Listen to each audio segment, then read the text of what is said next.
Eh bien non, je ne suis pas encore mort comme vous pouvez le voir, mais vu ce qu'on va faire aujourd'hui, je pense que ça ne saurait tarder. Eh bien bonjour à tous et à toutes et bienvenue dans cette nouvelle vidéo dans laquelle on va faire la partie 2 du pchit d'oxygène dans la pimpounette. Tout d'abord parce que la partie 1 elle vous a énormément plu et parce que vous étiez aussi très nombreux à me reprocher beaucoup de choses du style que j'ai mal pchité l'oxygène parce que j'ai pas pchité aussi de l'essence avec l'oxygène, ce qui est totalement vrai.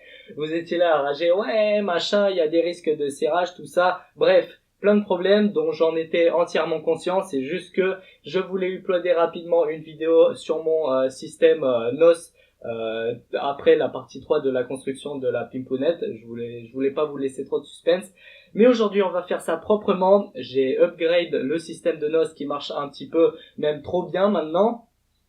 On a aussi réservé une zone plus ou moins fermée aux voitures, donc pas en circulation, une espèce d'entrepôt où on peut faire des tests un peu plus poussés et surtout pas être gêné par Jean-Michel Flic qui va pas être content et par Jean-Michel Voiture. Et aussi, aujourd'hui, bonus, on va utiliser un petit peu plus de matériel que d'habitude. Tout d'abord, Jean-Michel SJ Cam s'y présente, donc une caméra d'action que je vous avais présentée il y a longtemps sur ma chaîne, donc comme une GoPro, mais en moins cher, hein, tout aussi bien. Et ici, donc alors là c'est le must du must, c'est Jean-Michel Mavic Pro, je pense que vous le connaissez tous, c'est tout simplement un des meilleurs drones du marché si ce n'est pas le meilleur. Ouais bon, il y a encore des modèles à 2000 € qui sont sortis récemment, mais en gros c'est l'un des meilleurs. Il filme en Full HD, en 4K, en tout ce que vous voulez. C'est un drone qui est fait pour filmer de l'action, pour faire des trucs du sale, et donc on va l'utiliser pour tous mes futurs véhicules et tous mes futurs projets. Et donc j'ai trop parlé, le drone je vais vous le présenter une autre fois, mais aujourd'hui on va faire des plans avec. J'ai trop parlé, on passe tout de suite aux quelques upgrades que j'ai réalisés sur la pimpounette, et évidemment au test.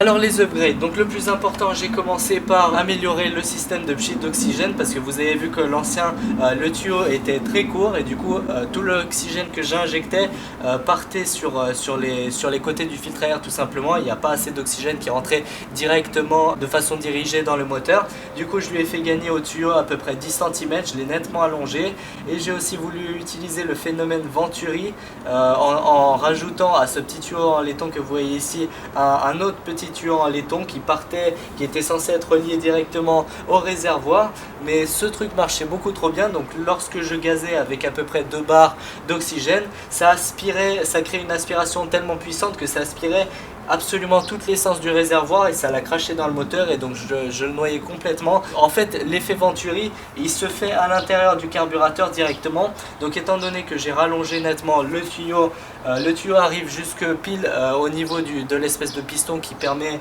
d'ouvrir l'arrivée d'air et d'essence dans le moteur, et du coup lorsque j'accélère je lève ce piston et il y a l'oxygène qui passe directement juste au dessus du pointeau du carburateur et du coup ça fait suffisamment l'effet Venturi pour gagner énormément en performance. Oui, eh bien oui, l'effet Venturi c'est très simple à condition que je vous épargne tout le bullshit sur les lois de mécanique des fluides et les lois de Bernoulli et tout ça. En gros, l'effet Venturi ça dit que si on a un tuyau d'une section épaisse en entrée qui est relié à un tuyau d'une section un peu plus fine en sortie, et bien la vitesse du gaz en entrée dans le tuyau épais elle sera nettement inférieure à la vitesse du fluide qui sort du coup à la section fine. Vous savez que cet effet est par défaut utilisé dans les carburateurs. Si ici on imagine que là on a le filtre à air, ici si on imagine qu'on a l'entrée du moteur et là la cuve du carburateur avec le fuel, là on a l'espèce de petite paille là, je sais pas comment ça s'appelle, la paille qui plonge, et bien en fait ce rétrécissement de section il permet de mieux aspirer l'essence dans le moteur.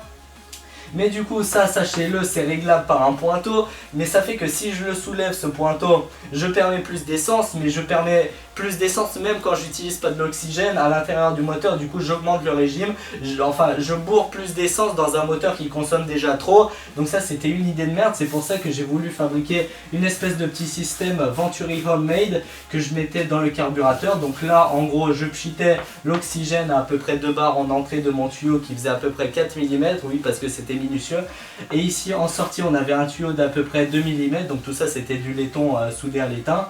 Je vous ai épargné ça en vidéo parce que ça sert à rien. Là, je voulais mettre un petit tuyau un peu en biais comme ça, et donc en gros l'augmentation de la vitesse ici, ça crée en fait une dépression dans ce tuyau, et donc ça aspirait de l'essence en même temps de l'oxygène, et donc ça c'est les systèmes, c'est comme ça que fonctionnent en fait les systèmes de wet nose qui sont utilisés dans les vraies voitures de course par les Américains, parce qu'en fait ce tuyau je voulais le relier directement au réservoir d'essence. Mais en fait ce truc du coup comme je vous l'ai dit c'était de la merde parce que ça fonctionnait pas, ça aspirait tellement d'essence que ça noyait complètement le moteur. Donc j'ai aussi évidemment changé la chaîne parce que si vous vous souvenez bien la dernière fois on l'avait cassée, on lui avait mis un petit peu trop d'accélération dans la gueule et évidemment elle n'avait pas aimé. Celle-là étonnamment elle a plutôt bien tenu le coup même si à force elle finit par s'étirer. En fait les maillons ils sont tout petits et tout fragiles et quand on lui met des grosses accélérations ça s'étire, du coup il faut régler la tension de la chaîne et comme vous pouvez le voir là elle a commencé à se détendre. Du coup je l'ai acheté sur Banggood, 3-4 euros, ça vaut presque rien. Comme d'habitude je vous mets toujours tous les liens dans la description, donc si jamais vous avez besoin soit de la chaîne, soit du réservoir, soit de manomètre, de tout ce que vous avez ici sur la trottinette, c'est quasiment que du Banggood, donc je vous mets les liens dans la description. Et qu'est-ce que j'ai fait d'autre? Oui, donc les LED, donc j'ai pimpé avec des LED, ça aussi ces LED sont pris sur Banggood. Là par contre sur cette zone là je vous prie de pas trop me juger pour ce que j'ai fait. Comme vous pouvez le voir j'ai serflexé un tuyau silicone tout simplement parce que lorsque j'ouvrais le manomètre à plus de 4 bars le truc il commençait à gonfler. Bref du coup j'ai pris un vieux tuyau silicone, je l'ai serflexé à 2 endroits et t'inquiète que maintenant voilà il tient même 10 bars si t'as envie. Ok donc là maintenant c'est les préparatifs avant de faire les tests sur le hangar, sur la place disponible qu'il y a derrière. Donc là ce qu'on a fait c'est qu'on a changé la batterie, on a mis 3 éléments Lyon ensemble. Là je branche et je vais serflexer ça sur la trottinette parce que la batterie au plomb de 1 elle est morte et de 2 elle tenait pas assez longtemps. On a aussi un Jean-Michel drone comme vous pouvez le voir, c'est le Mavic Pro, donc on va s'en servir pour faire les tests. Ça dit tu redescends Jean-Michel drone?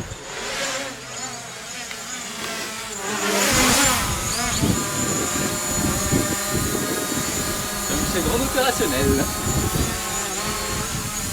Donc là on va mettre la nitro, on va ouvrir ça, donc ça c'est le kill switch pour la nitrose pour ceux qui s'en souviennent. Ici on a le manomètre, là je sais pas si j'ouvre ou si je ferme, si j'ouvre. On va monter à 2 bars parce que 4 c'est beaucoup trop, même si avant on le sentait pas trop, 2 c'est largement trop, donc ça balance l'essence à l'intérieur, on va vider le réservoir, ça va être scandaleux, mais on va tester quand même. Et comme d'habitude, si vous êtes intéressé par du matériel que j'utilise dans cette vidéo, comme par exemple le drone ou quoi que ce soit d'autre, j'ai tout mis dans la description.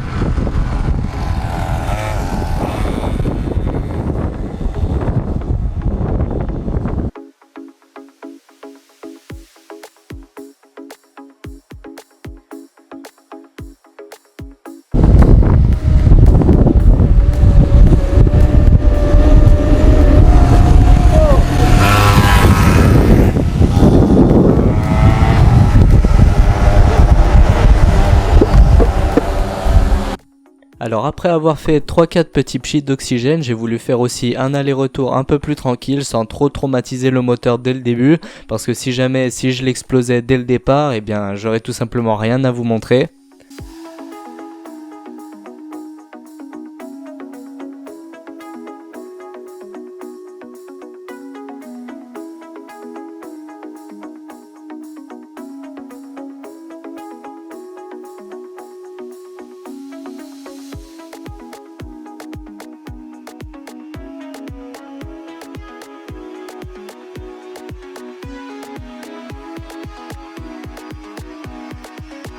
Du coup ça m'a aussi permis de voir un petit peu l'efficacité de la direction et comme vous le voyez au rond-point c'est pas super. Si j'inclinais un tout petit peu plus que ça le guidon, et bien tout simplement je tombais.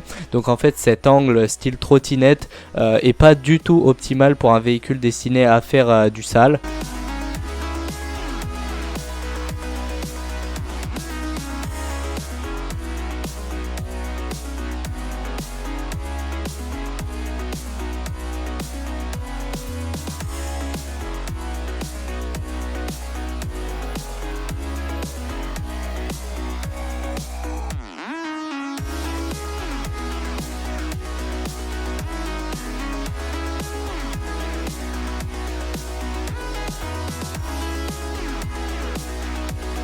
Ensuite on a fait une petite course avec le skate électrique que j'utilise d'ailleurs très souvent parce que c'est tout simplement extrêmement pratique pour les petits trajets en ville. Il roule là à peu près 20 km/h, c'est-à-dire sa vitesse maximale, et comme vous pouvez le voir, la pimpounette le trace sans aucun souci et presque sans aucune accélération.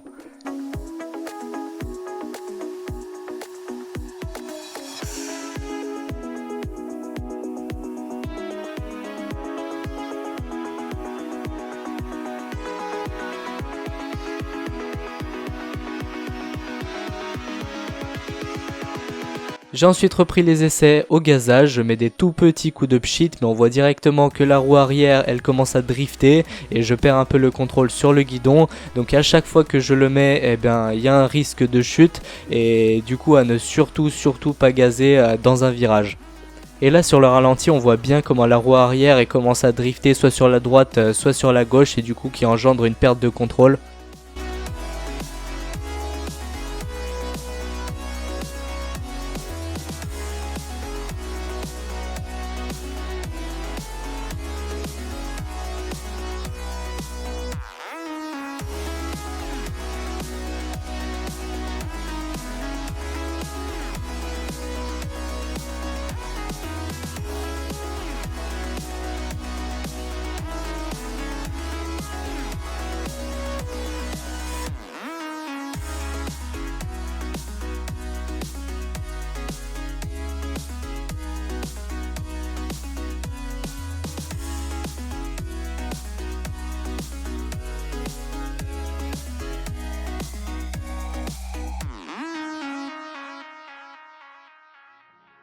Maintenant je vais vous montrer un fail qui aurait pu très mal tourner, c'était le tout premier essai à l'oxygène, ça a foutu un très gros coup de boost dans la roue arrière, la chaîne elle a tout simplement pas assumé l'accélération et elle a commencé à se dilater et du coup elle a déraillé et s'est coincée dans une tête de vis de la roue arrière et ça a tout simplement bloqué ma roue arrière net et heureusement que je m'en suis rendu compte à temps avant qu'elle se bloque et j'ai commencé déjà à freiner mais quand même les freins ils sont assez mauvais et comme vous pouvez le voir ça m'a quand même pas mal éjecté le cul.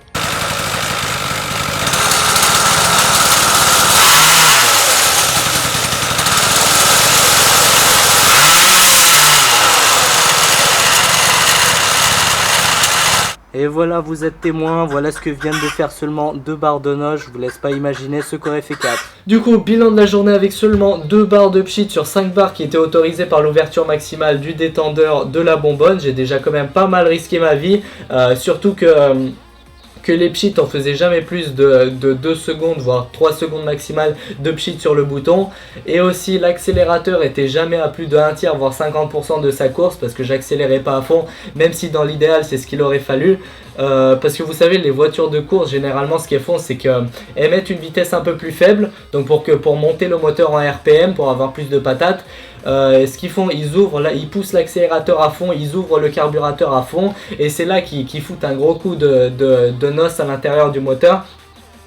Mais moi j'ai pas osé le faire, j'ai pas pu, si j'allais à fond, déjà la vitesse que j'aurais gagné plus en plus, le pchit de nitro, je serais parti dans le décor et je serais rip, surtout que j'avais pas de casque, pas de gants, pas de rien, donc ça c'est pas bien du tout, c'était pas safe du tout, c'était vraiment très dangereux, surtout que vous avez vu que l'angle d'inclinaison de la roue avant, c'est un style trottinette, c'est pas fait pour la vitesse en fait, il aurait fallu un angle, vous savez comme les Harley, les trucs où la roue avant est vraiment loin devant la moto, un truc un peu kéké, ça permet de gagner en stabilité alors que là le moindre mouvement ça fait directement tourner d'un grand angle la roue avant et ça part direct dans le décor surtout à grande vitesse, surtout que je vous l'ai même pas dit mais cette roue est faite pour les petits gamins, pour des vélos de gamins de 8 ans, c'est pas du tout fait ni pour encaisser de la vitesse ni pour encaisser mon poids et le poids de la trottinette et ça a pourtant assez bien marché mais en tout cas c'était très risqué.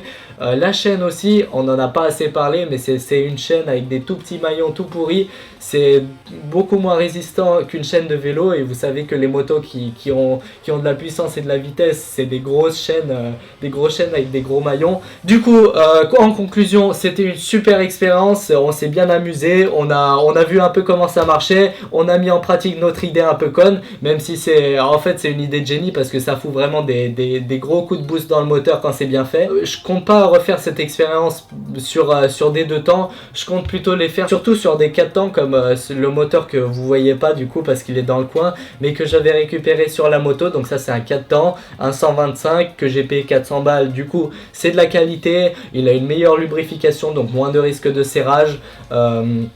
Le moteur aussi est bien plus robuste, le métal est de meilleure qualité et dans le coude du carburateur on peut directement en faire un trou, tarauder et y mettre un petit injecteur d'oxygène. Donc il y a moyen que ça marche bien et qu'on gagne genre 6 chevaux je pense, et on pourrait le monter à 20 chevaux si c'est bien fait. Mais en tout cas c'est très dangereux, je vous déconseille de le refaire. Vous avez vu ce que ça donnait, sûrement cette vidéo va se faire striker parce que soi-disant d'après YouTube c'est un truc assez dangereux et des connards qui vont aller signaler la vidéo même si c'était juste une expérience. Et je vous dis tout de suite, c'est pas une incitation à faire des conneries, c'était juste pour voir un peu, faire un petit système sympa fait maison. Je compte pas refaire des vidéos de vitesse comme ça parce que c'est bien trop risqué. Mais en tout cas, on s'est bien amusé. J'espère que cette vidéo vous aura plu. Et sur ce, je vous laisse et je vous dis à très bientôt pour de nouvelles vidéos.